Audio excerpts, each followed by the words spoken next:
completing your thesis. Hi, good afternoon.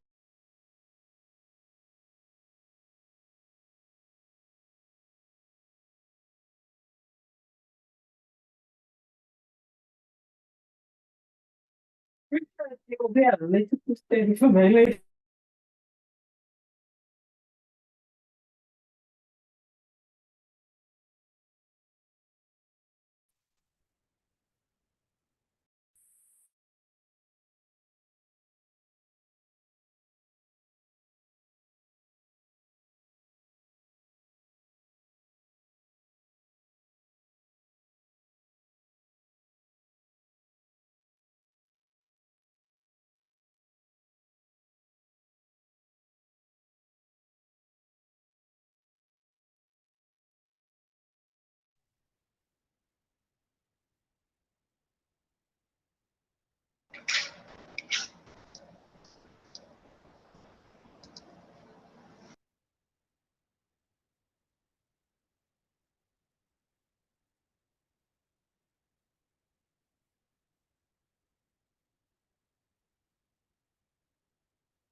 A couple of days ago.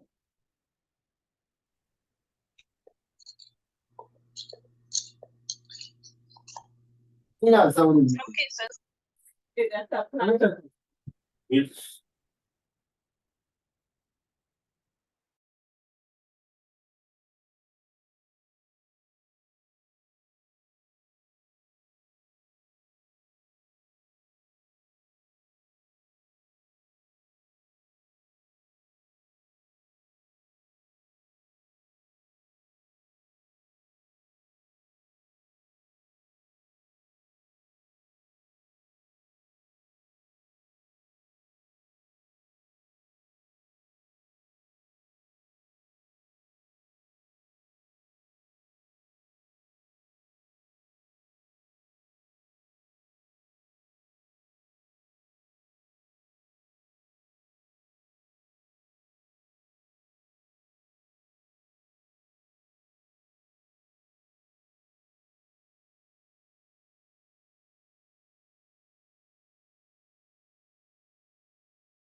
Good afternoon, everyone. I see we have 40 in the room. It's 1:30, so we're going to start. So welcome to the final session today. Can everyone indicate in the chat if you are hearing me well?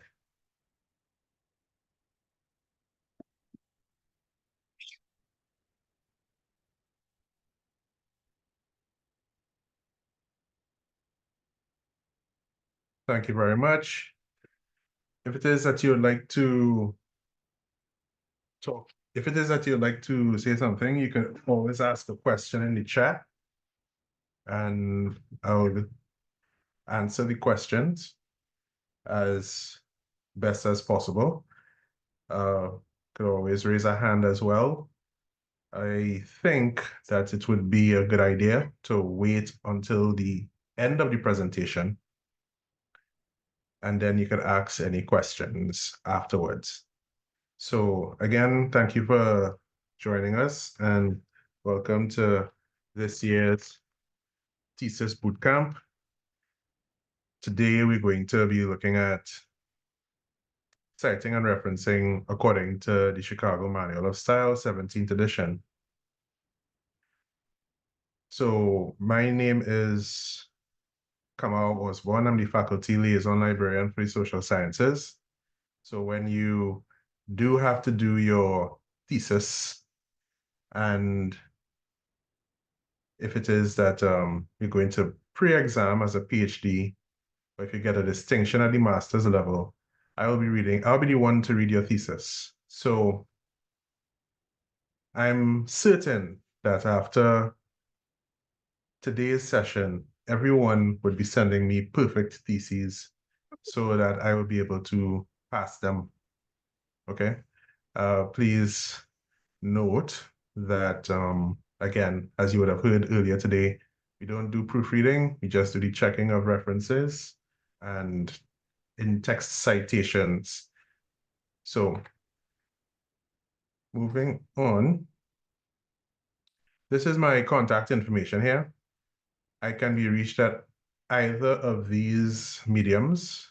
The best way to reach me, however, is via email, because I may not necessarily be at my desk if you try to call.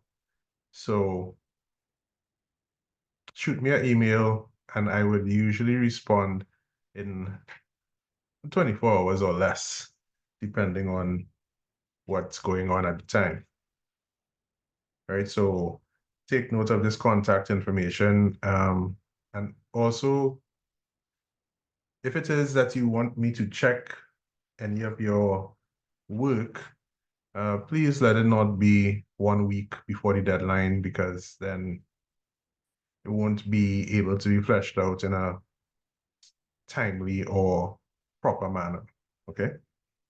So this is what we're going to cover. Some of it was already covered in earlier sessions. We're looking at plagiarism. We're looking at UE's policy. But more importantly, we want to look at how to avoid plagiarism and guidelines for AI. Now, AI was discussed earlier today, so I won't be getting too in-depth into that. However, there are some things that you need to take note of as it relates to artificial intelligence that may reinforce what you would have heard earlier today. Okay, so here we go. So this is what plagiarism is: the unacknowledged use of ideas, words, creations of another person without proper acknowledgement. Okay, so it's either unacknowledged quotation, which is the failure to credit quotations from another person's work. There's a way to deal with quotations according to the Chicago Manual of Style. The unattributed borrowing, which includes failure to credit work when paraphrasing. The Chicago Manual of Style deals with paraphrasing as well. And then there's cosmetic paraphrasing, where even with acknowledgement, you know, it's might as well have just quoted the whole thing, you know, so it's so it's like a quote, but because he did not do it according to the format that is required for a quotation, then that is also considered plagiarism. So we're going to look at how to avoid that today. So UE has an anti-plagiarism policy, right? So there's level 1, which is small quantities of it are plagiarized, and marks could be deducted. But level 2 is when it is so widespread that the penalty could be failure of your thesis and expulsion from the university. So we definitely don't want to get to either one of these levels. And of course, you would have heard about Turnitin. So Tinnitin is how the university would detect plagiarism and would take disciplinary action accordingly, because academic integrity is important to the University of the West Indies, especially as it relates to research emanating from the university. Okay, so let's talk a bit about AI.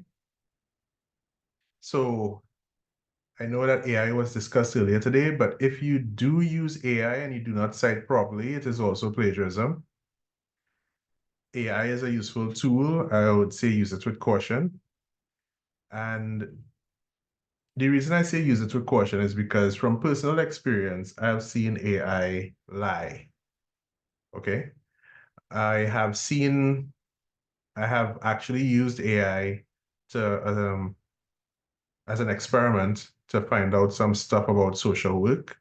I asked for a bunch of references to look them up. And when I did look them up, I realized that only 2 or 3 of those references actually existed, and all the rest did not exist in any database or online. It means, therefore, that if it is that I check your thesis and I get down to your reference list, and I realize that reference does not exist, then I would know that plagiarism would have occurred. And of course, I would get back to you and say, well, something isn't right here, and therefore it should be addressed. Right? So the way to deal with AI is to always verify the source that AI would come with, because sometimes it's made up, sometimes it doesn't exist. So I'm not going to talk too much about AI because that was discussed earlier, but just know that even if you use AI, it's plagiarism. And if it is that your work does not exist in any database, well, that's worse than plagiarism. That's just plain academic dishonesty.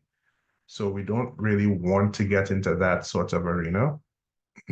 So I would say use it with caution and try to, at least as far as possible, you're supposed to be looking and coming to conclusions of different work on your own so that you could write a paper. All right? So everybody following so far? We good?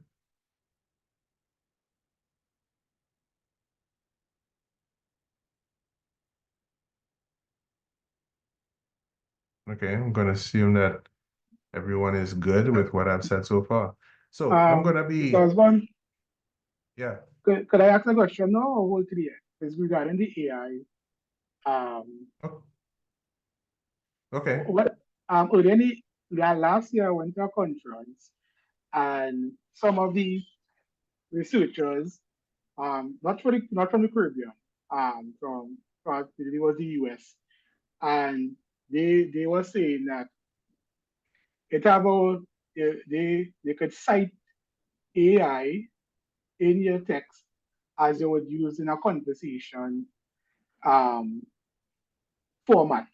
I don't know if we the Caribbean or if we consider that. So they treat it as a conversation and they cited it as that in their body of work.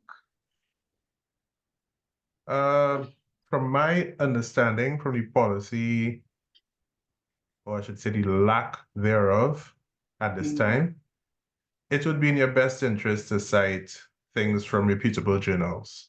Right. Yeah. In the Caribbean region, we have not recognized AI as something that you could converse with yet. Okay.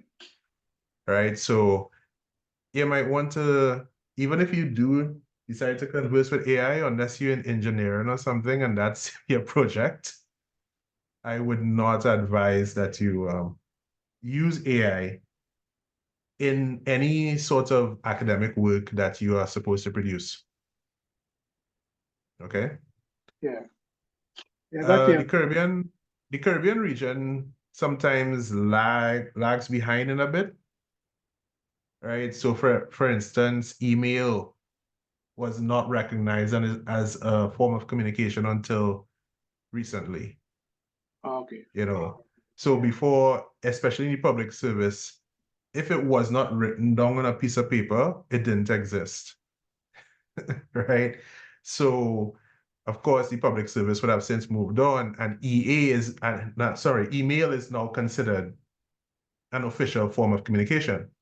Yeah. So we'll need to take a minute, let us make an assessment, and then we'll say, okay, either that AI could be deemed as part of a conversation, as you would say, but Well, I don't think we have must reached say, there yet. I heard it from the conference, so Yeah. we have an opportunity, yes, let me ask you about it. Yeah. I don't think we have reached there yet. Yeah. We most likely will at some point in time, but at this point, I think it might be best to just kind of steer clear from including AI in your work unless that is what your work is about. Right. Okay, gotcha. Thank you. All right, sure. So, as it relates to spelling and punctuation, I use Grammarly, just saying. Grammarly is good. And there's a free version and there's a paid version. Right? So let's talk about how to avoid plagiarism now. So you heard from the Writing Center. So the Writing Center is available to you to help. And this second bullet point, proper note-taking, I want to stress on this for a minute because I've realized from my own experience that people don't take proper notes. Proper note-taking is one of the cornerstones of good citation style and avoiding plagiarism. And when we get into the Chicago Manual of Style, you would realize that this thing about proper note-taking down to the page number is important. Because if you do not have a page number, I'm going to mark it in red and say, this doesn't look like it's properly cited. Page numbers are required for anything that has pages. So of course, if you have a website, I will not advise that you put a page number because it doesn't exist. But if it comes from an academic journal or a book or a magazine or anything like that, page number is required. This proper note-taking is the cornerstone of proper citations because you need to take note of the source of information.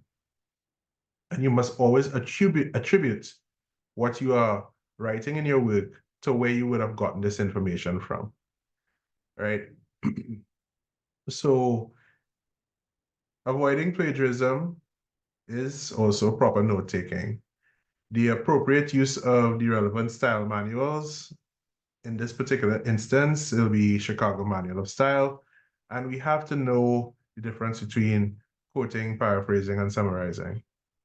The proper use of AI tools, if you choose to go that way, is also another way to avoid plagiarism because while, like I said, while AI is a useful tool, sometimes it could just give you false information, okay? So that's why I say stay clear of AI until they get their act together, or I should say AI gets their act together. But for the time being, we're just going to be focusing on print and also non-print material that you might find in your library. Okay, so quotations. Quotations is usually a brief segment of text and they match the source word for word.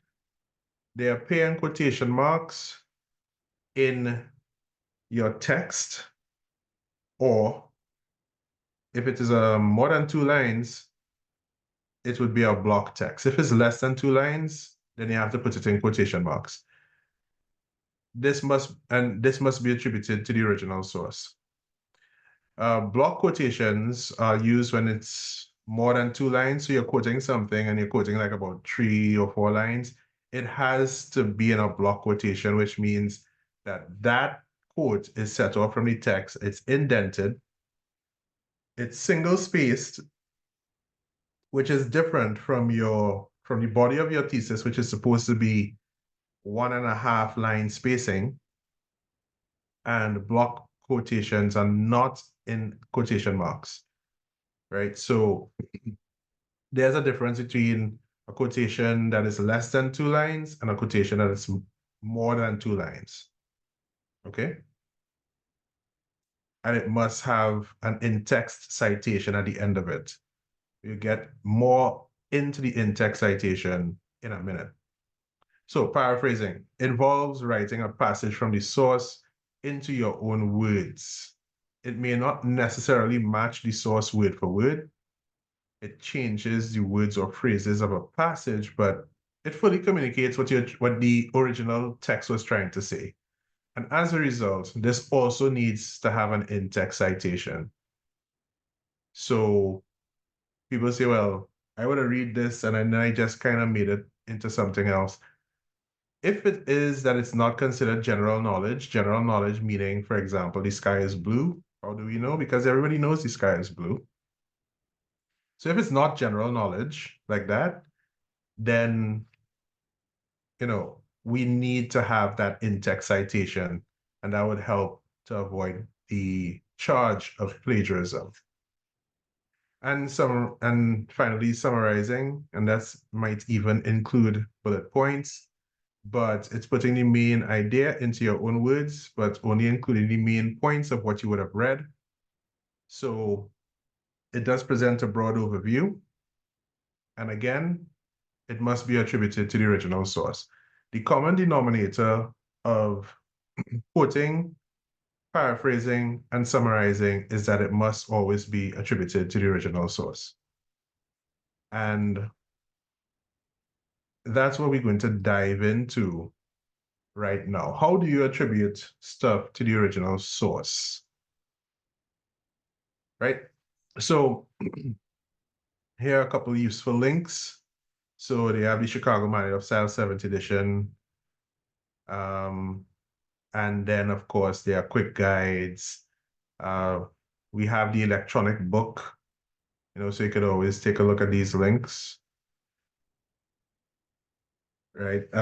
If you go on the second link, right, if you go on the second link, you just have to look for your faculty. And based on your faculty, there are certain styles. Okay. So the first one is that Chicago Manual of Style. If you were to click on that, that'll actually take us to the book. But since we're not actually going to go through the book here, you could always go through that at your own leisure. And the why we use the Chicago Manual of Style is because the faculty says that we must, and that is what is the required style for our faculty. Right, so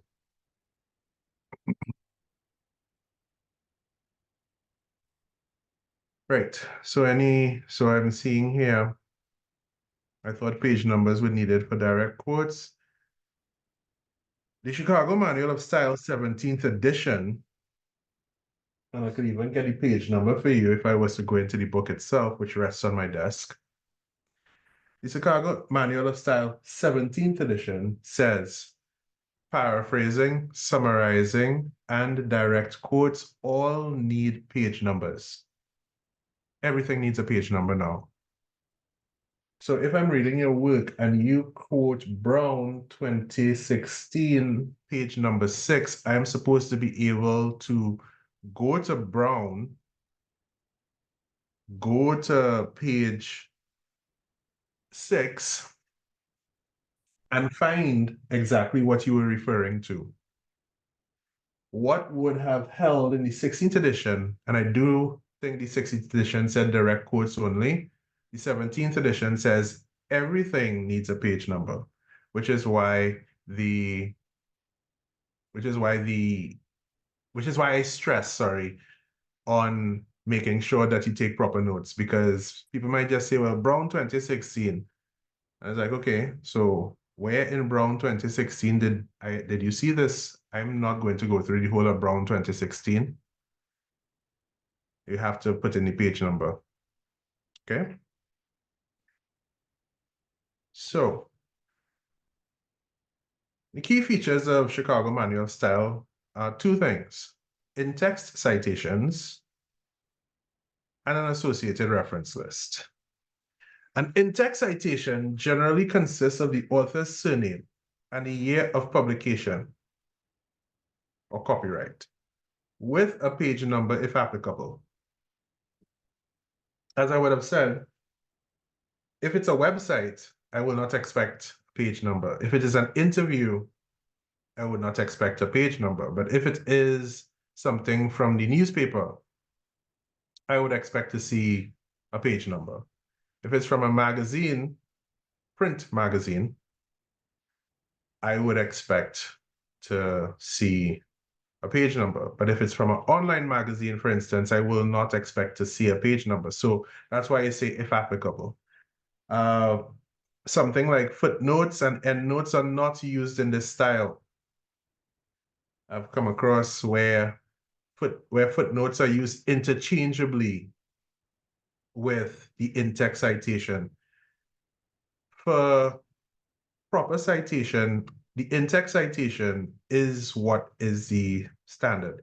The footnotes and endnotes are only used if you want to further elaborate on a point that was made in the text, but to put it in the body of your work would just disrupt the flow of it. So you put that explanatory note as a footnote, but not as an in-text citation, right? That is something that MLA, I believe, would use the footnotes and endnotes, and also Chicago Manual of Style notes and bib. But this is the Chicago Manual Style author date. So we don't use footnotes and endnotes as an in-text citation. We must have an associated reference list at the end of the paper or thesis. So, and it must correspond to your in-text citation. It means, therefore, that if you quoted Brown 2016, when I go down to your reference list, I must see, Brown John 2016, and you can't therefore pad a reference list.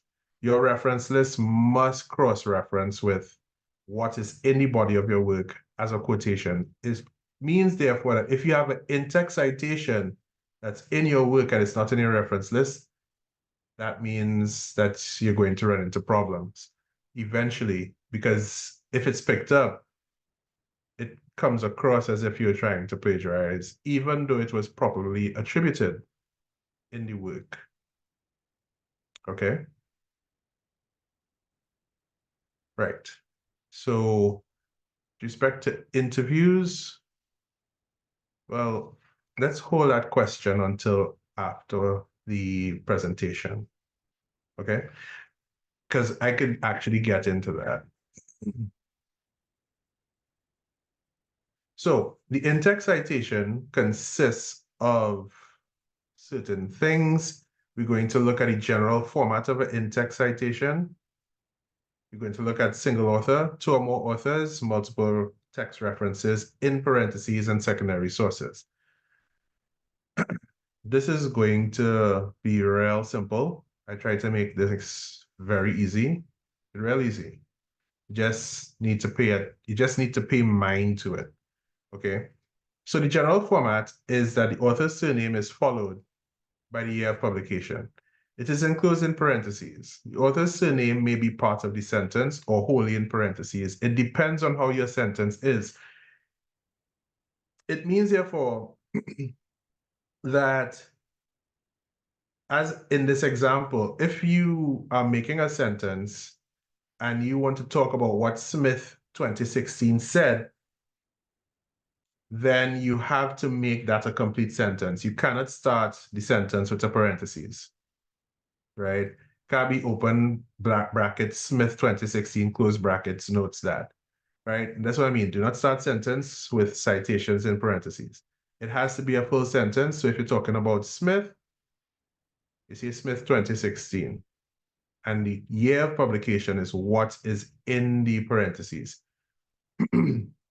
It should be noted that if there's a page number that's required here, you should also put the page number after the year of publication, and that is separated by a comma. We'll get into that. So if you're putting your citation at the end of it, it must be placed before the final punctuation, which is usually a full stop or a semicolon as required. But just note that you need to have this information in there, okay? These are just the general format of it. Right? You need to pay attention to the spacing and the punctuation and capitalization of how this is done. Because if you were saying something like CSO, which is a proper noun, has to be all in caps. But if you're talking about a person, then of course only the first letter is capitalized. As it relates to spacing, you need to have the author, a space, and the year of publication, a comma, a space, and a page number. That is how the spacing and punctuation works in an in-text citation. Okay, so pay attention to things like that when you're doing your work. Right, so we're looking at single author. As I said, author's surname and year of publication, real simple. There's no intervening comma between the author and the year of publication. It's just a space.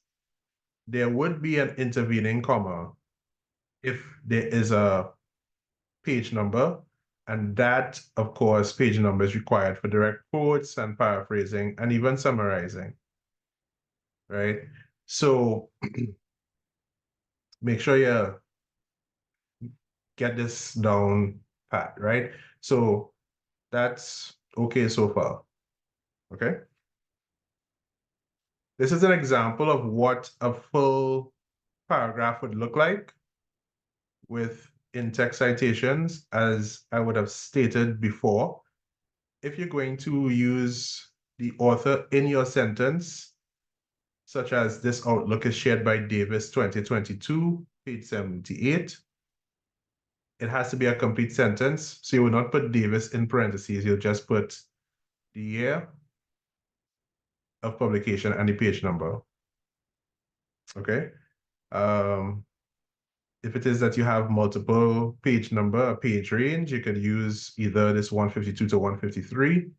But if it goes beyond 2 pages, you might just say 152 to and dash 55.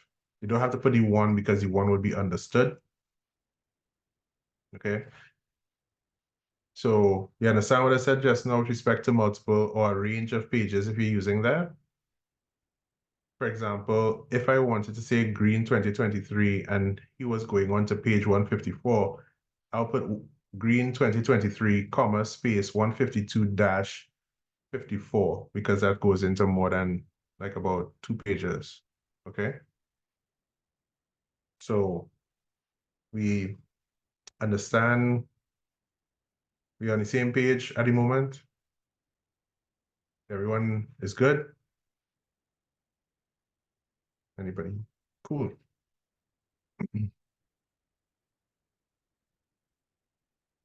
So if you're dealing with 2 or more authors, you need to put the word "and" in between. And if you're dealing with 3 authors, you need to put the 2 authors with a comma, the word and then the last author, and then the year of publication. Right? So you must always end it with "and" if you have up to 3 authors. If you have 4 or more, you have to use 8 al. right? Et al. Means and others. However, in your reference list, you must put down everyone's name. Even if you had 5 authors in your in-text citation, you put, like, for example, here, Gil et al. But when you go down to your reference list, you're going to write down everybody's name. But the first person, the first author's name is inverted and everybody is written as you would see it. Okay, so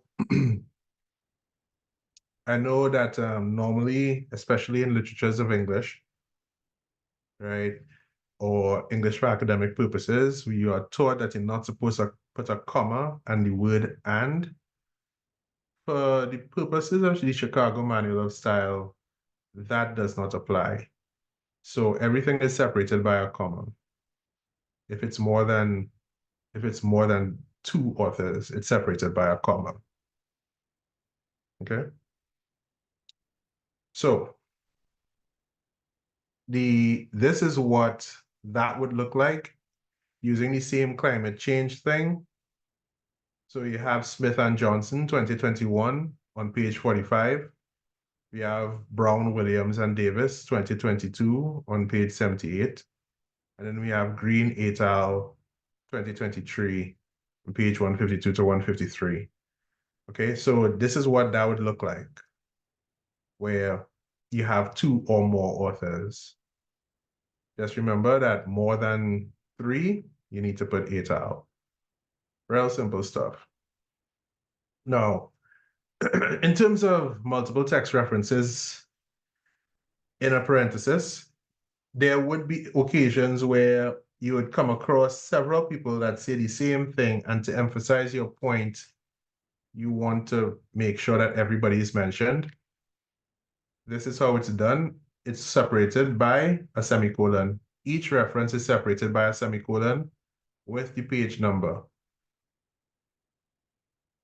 The page ranges used is not the page range of the article, but the page ranges used is that if you were using several parts of an article, like just say Gill 2016, 30 to 35, then, and the whole article was page 29 to 40, then you're only putting down the page range where you got the information from, right? We're not putting down the page range of the whole article. That would be left up to the reference list. Okay, again, simple stuff.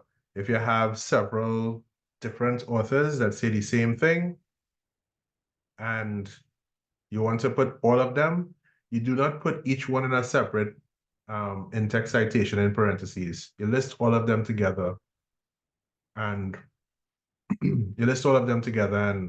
just make it one whole thing, even if it looks messy. That's the correct way to do it. Okay, so this is what multiple text references in parentheses would look like in a paragraph or passage. Everything is separated with a semicolon, and your page range is there. Notice when I put down here Brown et al. 2020, I went from page 125 to 27. Because this was 2 pages, I did not put the 125 to 127. I just put 125 to 27 because the one is understood, as I would have mentioned earlier, right? And of course, you have your semicolon. Take note of the spaces between the 2 elements. The first element is the author, second element is the publication, and then the year of publication, sorry, and then you have your comma, a space again, and then your page number. Okay? So,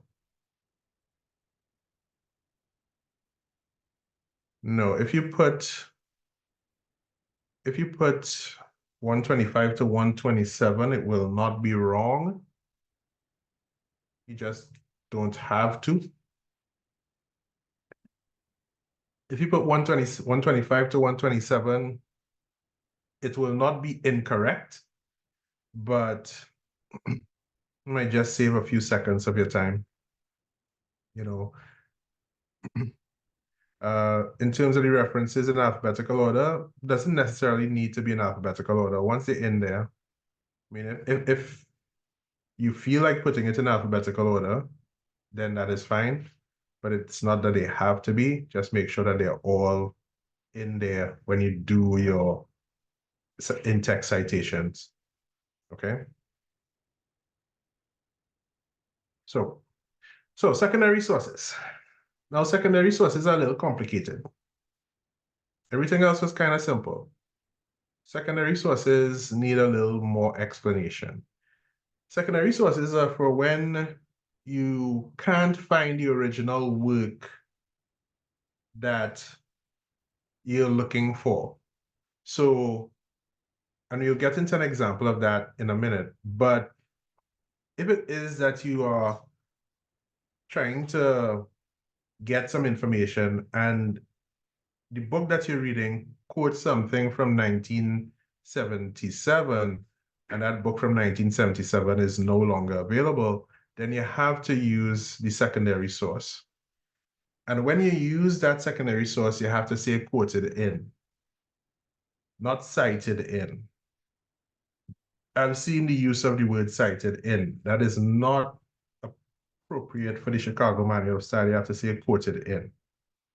And you must put as much information as possible about the original source, if possible. Okay, so it is generally discouraged, as they say, since authors are expected to have examined the works that they cite, but if it's unavailable, you have no other choice, and you really need to put it in your assignment, or your paper, or your thesis, then you have to use the words quoted in. Let's look at an example of how that might look. Right, so if it is, for example, that you got this Lewis article from 1931, and it's being quoted in Bonnie's Costello's 1981 book on page 78, you should try to get the original work from Louis Zakorsky, in this case in 1931 journal article, and read through the article to form your own opinions. If it is impossible to access the original article, you must cite both the 1931 article and the 1981 book.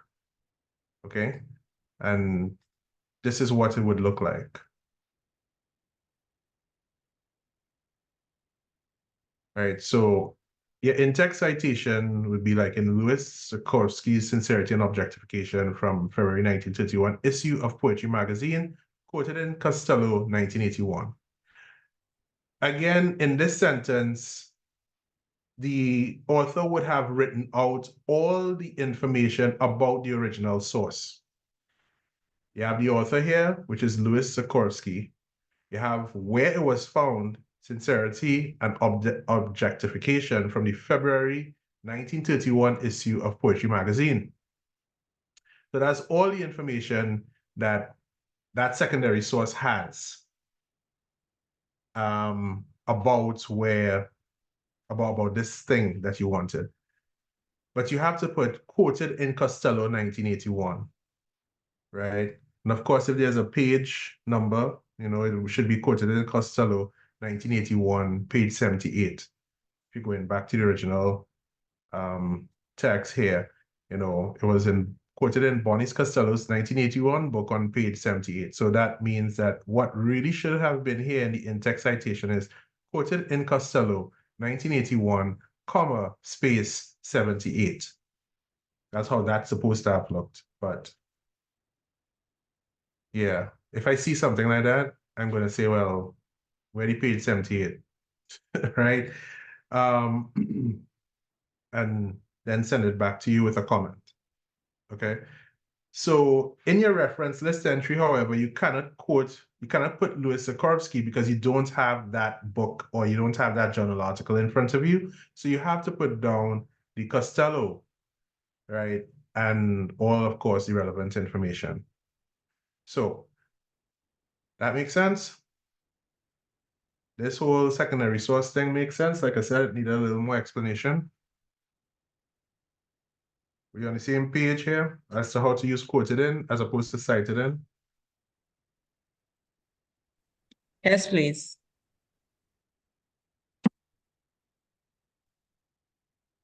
Right. Simple stuff. Now, your reference list is a little more complicated. Your reference list contains everything that you would have cited in your work above. Just a little note on what you may have seen in your thesis template workshop just now.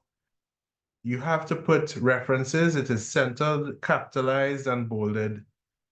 So if I see that I've reached your reference list part of the thesis and it is off to the side, I'm going to say this ain't right, please fix it. It has to, it's supposed to start on a new page. It's supposed to be centered. The word reference is supposed to be centered, capitalized, and bolded. It's also supposed to be included in your table of contents, right? We list all the authors. The first author is always inverted, which means the surname first and then their first name. This list is in alphabetical order. There's a 1.5 line spacing between each reference entry, but within the reference entry, it is single line spacing, right? So if it is that your whole reference list is 1.5 line spacing, or even, God forbid, double spaced, I'm going to send it back and say this is in the incorrect format because each entry is supposed to be single space with a 1.5 between each one, right? Each entry is expressed in hanging indentation format, and all major elements are separated by full stops. And each entry ends with a full stop, even if it is a URL. Each entry must end with a full stop. Okay. So and are we going to look into this as when I say each major element is separated by a full stop? Because let me share something here. Coming out of this. So I am no longer sharing screen. Let me stop share for a minute and pull up something else. I'm going to share this.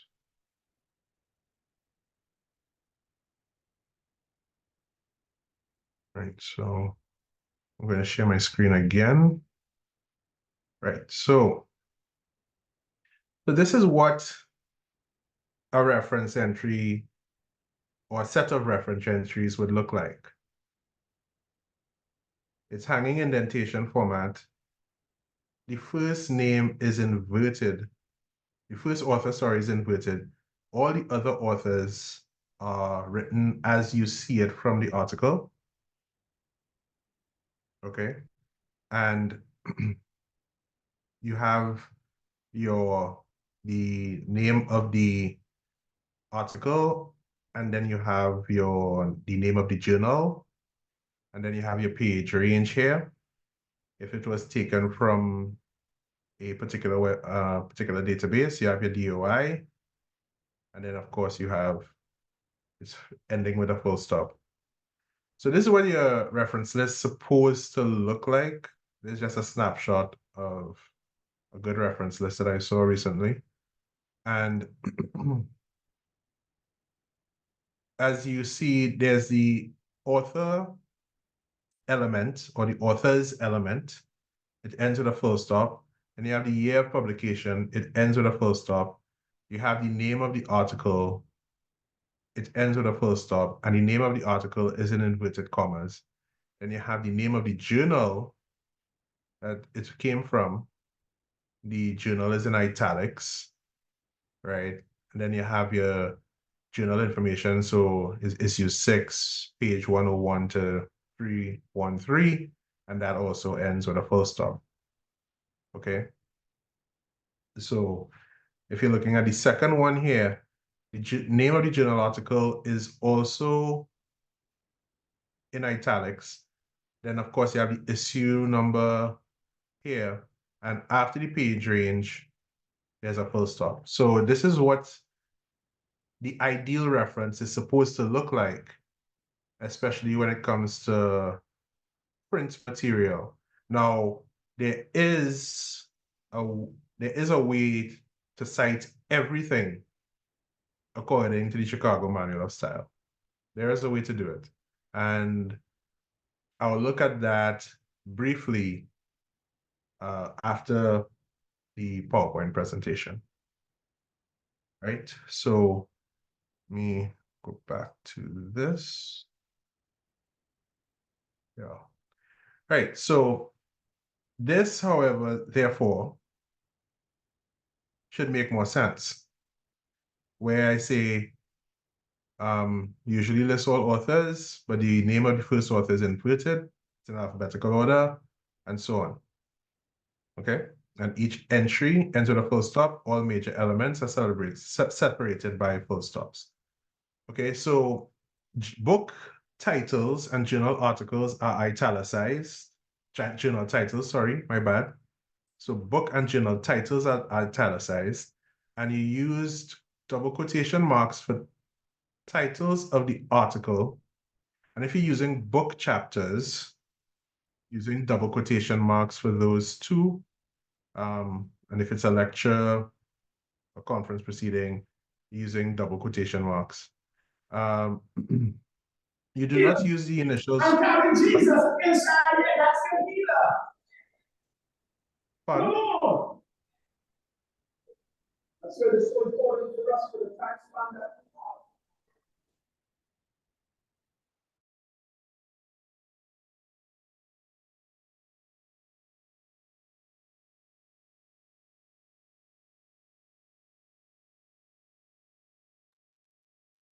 Right, so book and journal titles are italicized. If you'll go back to the previous example that I was showing, that the name of the article was in inverted commas, but the title of the journal where that article was found was italicized. If the full name of the author is given, you have to write down the full name in your reference entry. Okay, volume and issue numbers are required for journals. They're real easy to get that kind of stuff, especially if you took it from UWI's database, because we really help a lot where that is concerned. And journal titles, of course, are never abbreviated. URLs do not start on a new line. If it is that I am sent something that has a reference list with URLs that start in a new line, I'm going to send it back and tell you to please fix it. It's very easy to fix those things. You just need to play around with the URL a little bit, and then you have to hit Shift and Enter. And then I'll just take that URL and put the extra part in a new line.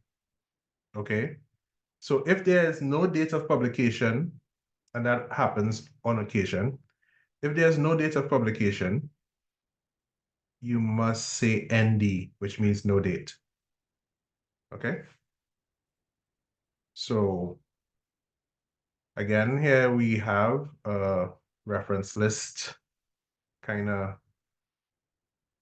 thing, an example. So here you have on top a URL. See how the URL was broken up? URL is broken up because it's not supposed to start in a new line. We have in the second reference, we have the author, we have the year of publication. This is a book, and the title of the book is italicized. Okay, and then of course we have the publication information. Okay, so this is another example of how to cite certain things. We'll get back to how to cite interviews. at the end of it because there's a particular way to do that. Okay, so this is an example of a reference list and how you have the hanging indentation format and everything is separated with a comma, with sorry, the full stop, my bad. Okay, so going into corporate authors, because I know a lot of you would be using Trinidad and Tobago stuff, or even things that come out of the UE, or things that come out of the United Nations. And those are corporate authors. Corporate authors are also cited in a particular way. And when you're looking at corporate authors, you have to determine if there's a relationship between the bodies. Okay? So there are two types of relationships. It's either subordinate or collaborative. A subordinate relationship is something of a parent-child relationship. So if it is that one body is part of a bigger body. So if you said UNICEF, UNICEF is a body within the bigger body of the United Nations. That is a parent-child relationship. In Trinidad and Tobago, we have various bodies that are under the government, parliament, ministries, CSO, as in this example, and even the library, where if the library were to publish something, we are part of a body of the University of the West Indies. So that means that's a parent-child relationship. We are a small body within a bigger body, right? And when we are doing that, we need to take note of that relationship, which is where we see here, parent-child, an example, Trinidad and Tobago.cso.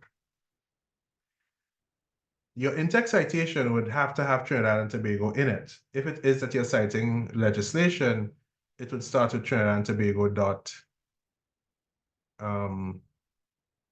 Parliament or Hansard, and then the year of publication.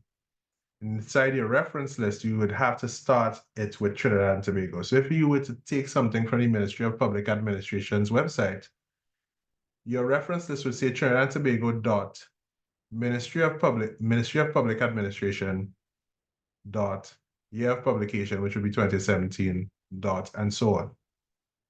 Okay, and that is because the Ministry of Public Administration is part of the bigger body, i.e. the government of the Republic. But we don't put government of the Republic, we just put Trinidad and Tobago. Okay, so you need to take note of this. If it is, for example, UE and the Cocoa Research Center, or if you're taking anything from UE, you have to put UE first because UE is the body. UE is the main author. And then, of course, you have to put the secondary author, which is the smaller body, also there. And then have a full stop after that as well. Okay, if it's collaborative, meaning that there are two bodies that did work together, as in this example here, your in-text citation would treat the two different bodies as if they are two separate people, two separate entities, right? So you see how the FAO is the Food and Agriculture Organization of the United Nations. This body did a work with CARDI, which is Caribbean Agricultural Research and Development Institute. And therefore, when looking at it collaboratively, you have to put the two bodies that did the work. You will not put United Nations in front of the FAO in your reference list, not for the purpose of a collaborative work. The only time you'll put the United Nations or Trinidad and Tobago, anything like that, is if there is a subordinate relationship between the two bodies. Okay. So, make sense? Everybody understand what I just spoke about just now?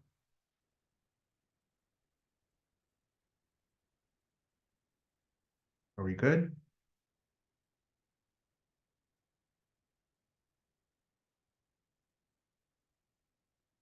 Nice. Okay, so this is an example of how we're dealing with corporate authors.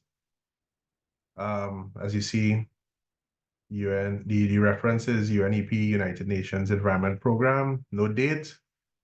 In your in-text citation, you're not going to write out the whole United Nations Environment Program. You just put in UNEP, no date.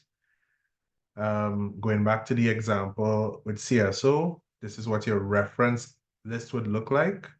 If you took something from the CSO, your in-text citation would start with Trinidad and Tobago .cso 2004, your comma, and then your page number. Okay. So that's how we deal with corporate authors. If you're dealing with books, and this includes ebooks, and even stuff taken from ministries which may be considered ebooks. So let's take a minute on that. If it is that you took a publication, let's just say the Public Sector Investment Program publication, it emanates from the Ministry of Finance, usually. That, and it's in electronic format, that's a book. It's just an ebook, which means that as an ebook, it is going to have the same properties as if it is a book. It's going to have the pages and all that kind of stuff. I would not want that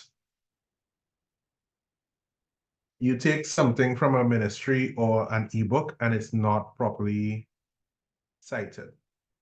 Okay, so if it is a book, there's a way to write the address, and it depends on the jurisdiction that the book was written. If it's if it's a book that emanated from the United States, this is for books only. This does not mean journal articles. This is for books only. If it's a book that emanated from the United States, you must put the city, the state, and the name of the publisher to close off the reference. You must have that. So using the example, Boca Raton, Florida, CRC Press, or you can put all the states only if that makes sense. And you put New York, Random House, right? The state, the place of publication, which is your city and state, is separated from the name of the publisher by a colon. The same thing would hold for Canada. You name the city that the book was published, followed by a comma, followed by the province in which the book was published, followed by a colon, space, and then the name of the publisher.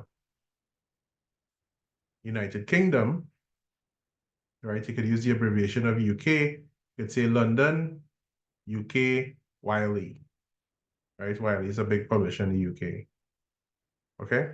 And if it's other countries, you put the city, the country, and of course the publisher. So if you're taking something like the Public Sector Investment Program from the Ministry of Finance, then you're going to say Trinidad and Tobago dot Ministry of Finance dot Public Sector Investment Program dot Port of Spain, comma, Trinidad and Tobago, full stop. You're not going to put government printry because it's an ebook, because you got it from a website. You put a full stop and then you'll put the website address, the URL that you got that PSIP from. Okay? So, I made sense just now as it relates to publisher addresses, the example.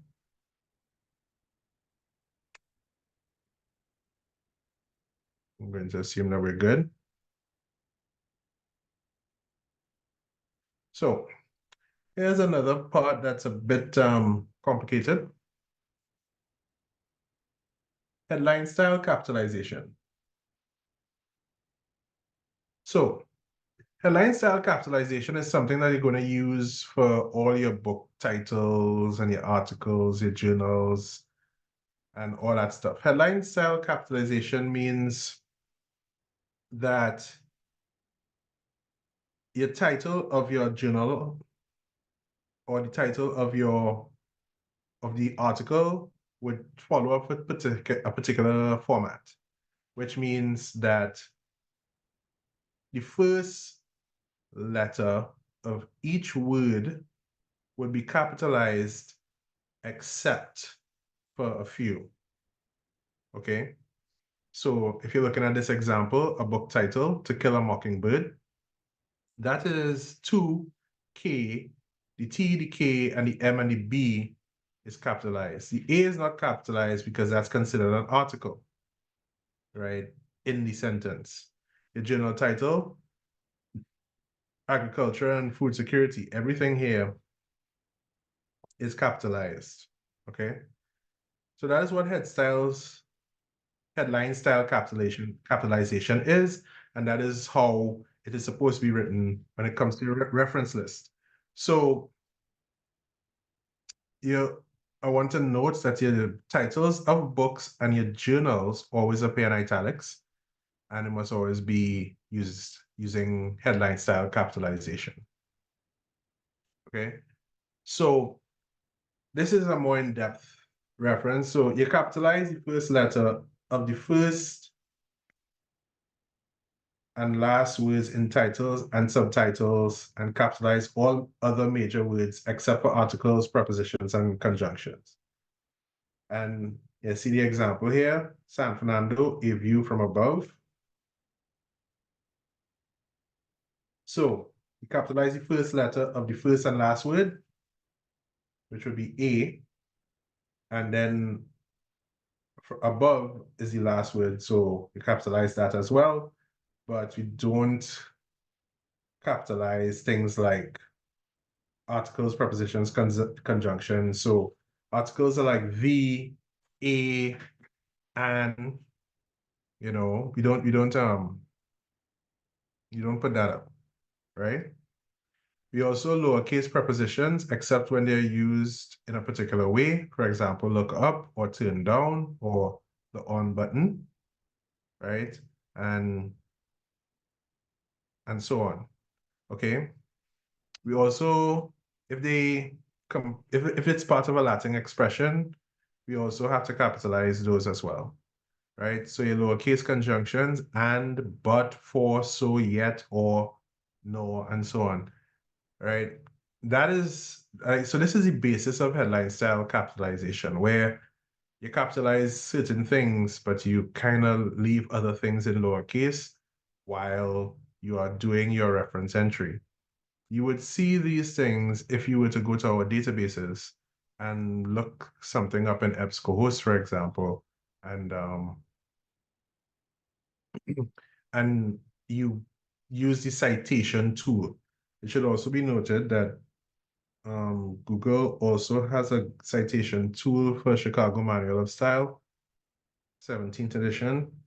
Do not use Microsoft Word's Chicago Manual of Style because I think they're using 16th or 15th edition, in which case, if you were to cite using Microsoft Word's Chicago Manual of Style, then you would most likely be incorrect because you're not following the 17th edition. Also want to take a note on if you use a citation generator,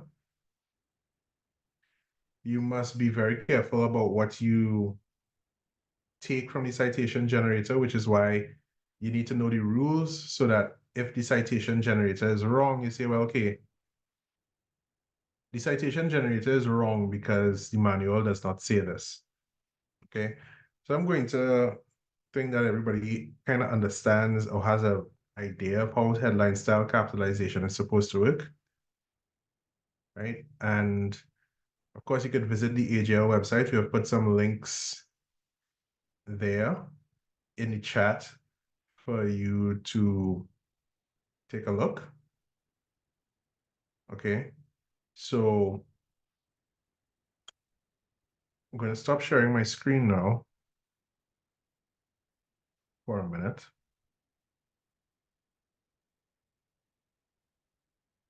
And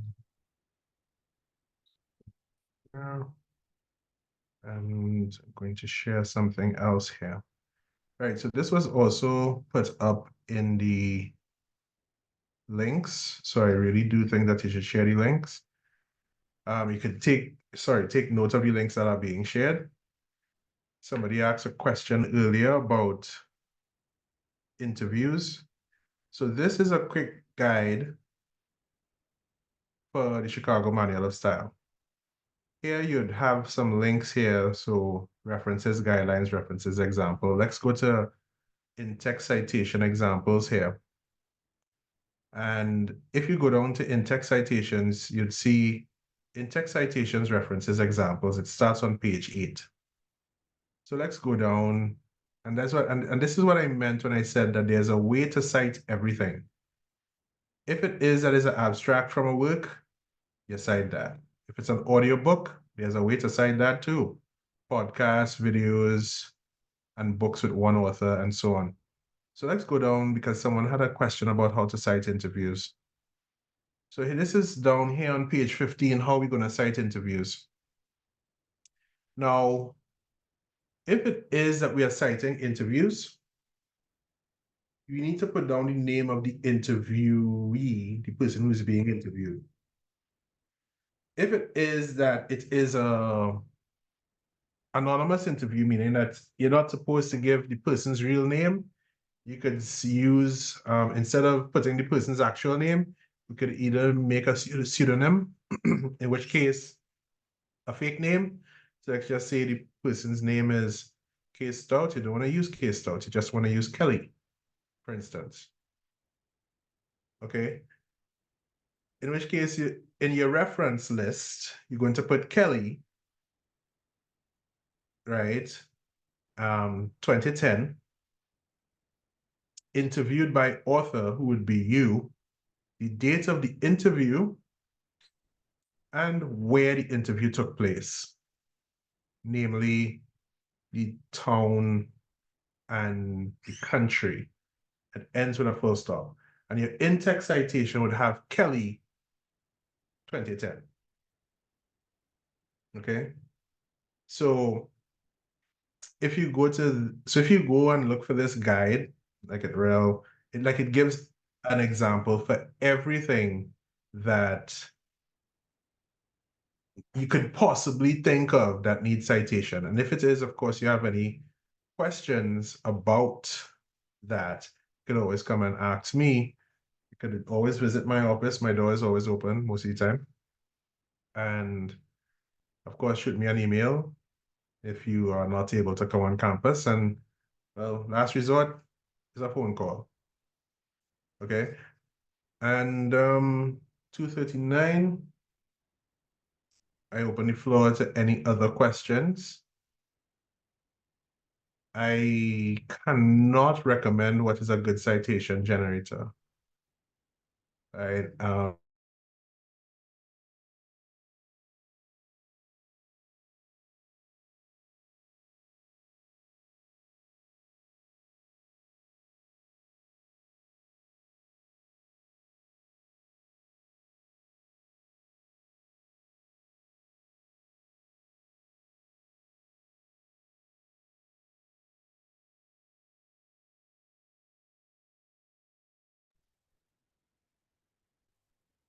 Sorry about that. So as I was saying, I cannot recommend a good citation generator. The only citation generator that I would recommend is EndNote. EndNote is something that you would need to, get accustomed to. And it would need to be, you need a little tutorial as to how to use EndNote. Okay, so I wouldn't recommend an online citation generator, really, because most of the time they give you incorrect information. Okay, so I want to take this moment to also go into citing previous notes or lectures. Yeah, there's a way to cite that too. think it's on the same guide that I had a moment ago. It's on page 17, I believe. In the same guide that I had a moment ago. So if you're citing previous lectures in your paper, then yeah, you would have to you use the speech kind of thing, right? So there is a way to do that. So anybody has any burning questions that that they would like me to address?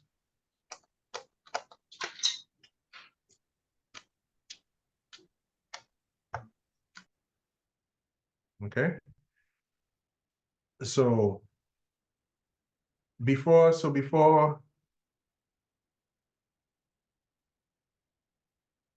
well, you'll have to book a session with your librarian, and we would organize a date that you could get a EndNote sort of tutorial. I think there are also tutorials on the internet, like from Microsoft itself, which is actually very helpful. But if it is that you'd like us at the library to assist in that regard, then we'll be more than happy to do so. Just send me an email. If there are enough persons that are interested in an EndNote tutorial, then we could make it a group tutorial sort of thing. But again, send me an email and we could organize accordingly. I just want to take a little bit more of your time because I only have 15 more minutes, right? And I want to look at our databases, right? So I'm going to share my screen again. And just let me share my screen here.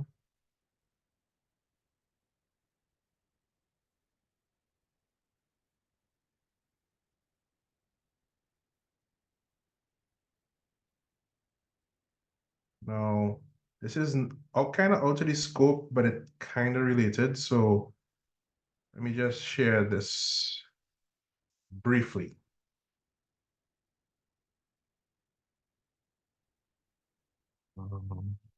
Right here. Okay, so here we are. No, I do not have office hours. You could just pop in at any point in time. Once my door is open, that means I'm here. Right, so you could just pop in at any point in time. So here's the Alma Library's website.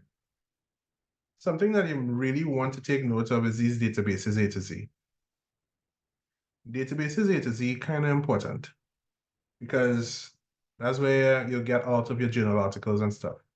But for the purpose of this demonstration, I just want to go and use Google Scholar because Google Scholar kind of simple and it's quick.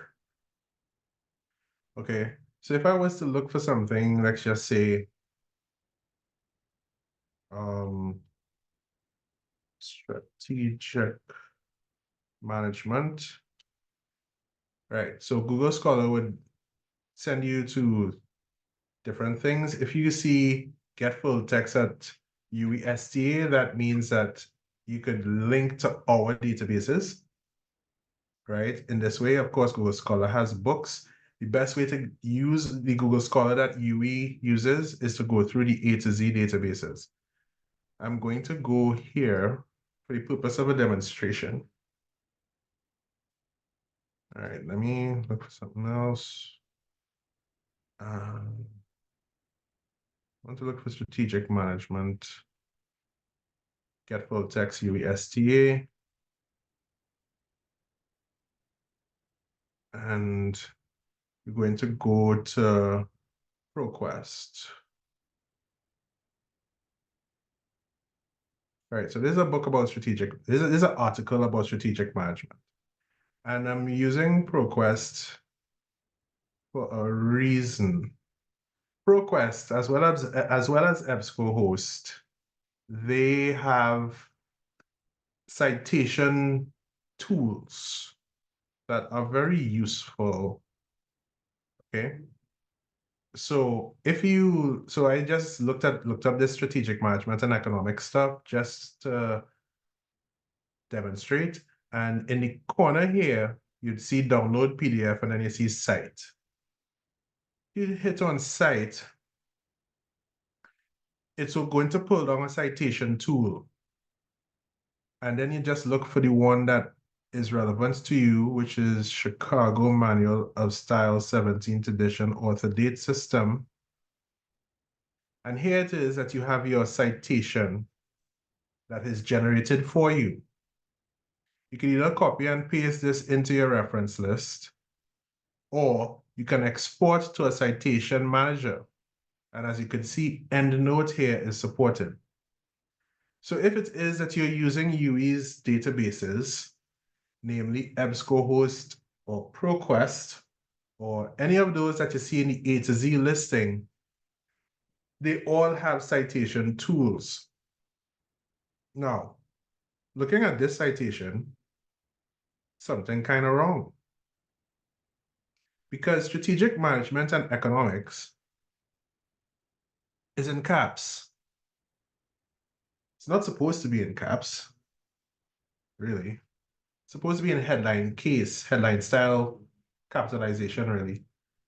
Where the S is capitalized, the M is capitalized, and the AND and is lowercase, and the economics is the first letter is capitalized. Right? You'd see that they did the proper headline style capitalization for the Strategic Management Journal.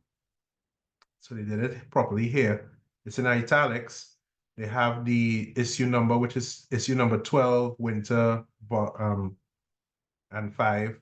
And then, of course, they have the URL here. And of course, like they say, and of course, they say consult RefWorks or style guidelines to check the accuracy and completeness of your citations. Okay, so if you use our databases and you got your articles from our databases, then it makes your life a little bit easier for you, right? Where you don't have to write it out yourself. You could just copy and paste accordingly, and you have the stuff right here. You could just put into your reference list, right? Of course, you might want to take note of your page numbers. So this is an article, so it has page numbers. So if you were to cite something from this article, make sure you have your page number in a gear so that I won't have anything to say about it, generally. And you'll find that most of our databases that you subscribe to have or has these citation tools that you could use. Okay, and that was just a brief demonstration of our database and the kind of stuff that you'll have at your disposal to make life somewhat easier. Right, so I'm going to stop sharing now. We have 10 more minutes if anybody else has any burning questions at this time. Feel free, the floor is open. Nope. No burning questions from anyone? All right. So I'm going to, therefore, come to the reasonable conclusion that when your PhD, master's, or MPhil thesis crosses my desk, I would have nothing to say. Okay? And I would just give you a, approved and, and congratulations on your achievements. Okay? But that being said, I'd like to wish everyone a restful afternoon. I know it has been a lot of information overload today, but of course it's recorded in case you need to come back and take notes again. So thank you again for attending today's presentations, and I wish you all the best as you continue on your academic journey. Yes, I have no problem I have no problem with visitors and guests. So have a good evening all, and thank you.